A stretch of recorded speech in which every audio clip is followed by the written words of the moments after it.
On a un champ où on pourrait presque planter des patates. Donc on a retourné une prairie et nous, en tant qu'agriculteurs, on n'a pas le droit de retourner les prairies. Mais en première vue, les sangliers ne posent pas trop de problèmes. Eux, ils les retournent. Ils doivent avoir une autorisation spéciale. Derrière le trait d'humour, l'exaspération des agriculteurs de la vallée de Münster.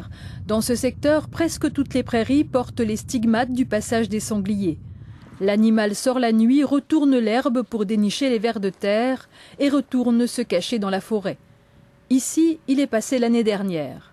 Voilà ce qui repousse sur une prairie naturelle de montagne. Et cette plante n'est plus comestible pour les bovins. À ce rythme-là, c'est la faillite à court terme, estime Bernard Heinrich.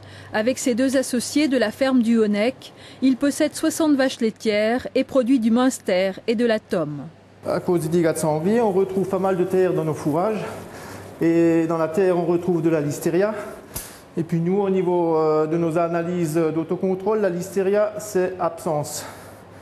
Donc notre souci, c'est un jour de se retrouver confronté au problème de la listeria qui, économiquement, sur nos exploitations fragiles, peuvent entraîner des conséquences très très graves.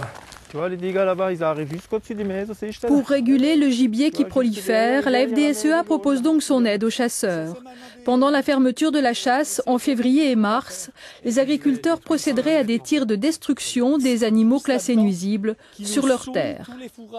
Vu la situation et la tension qu'il y a aujourd'hui à la base de la profession agricole, je crois que c'est l'ultime appel que je peux lancer aujourd'hui aux chasseurs qui jusqu'à ce jour nous ont toujours dit qu'ils maîtrisaient la situation. Mais quand on voit les dégâts actuels, il faut bien se rendre compte qu'ils ne maîtrisent plus la situation seuls. Accusés aussi d'agrainer trop et mal pour attirer les sangliers, voire de faire de l'élevage intensif, les chasseurs, eux, ne semblent pas très chauds pour cette collaboration. Je dis, laissez-nous faire, on va régler le problème. Et le problème, on a commencé à le régler depuis jusqu'à ce jour au courant de l'été.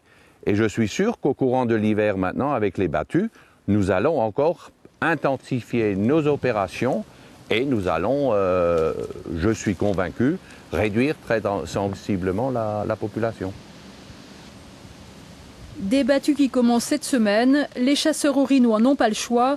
Le fonds d'indemnisation des dégâts qu'ils abondent évalue déjà à 1 500 000 € les ravages causés par les sangliers dans les forêts et les cultures orinoises, 50% de plus que l'an dernier.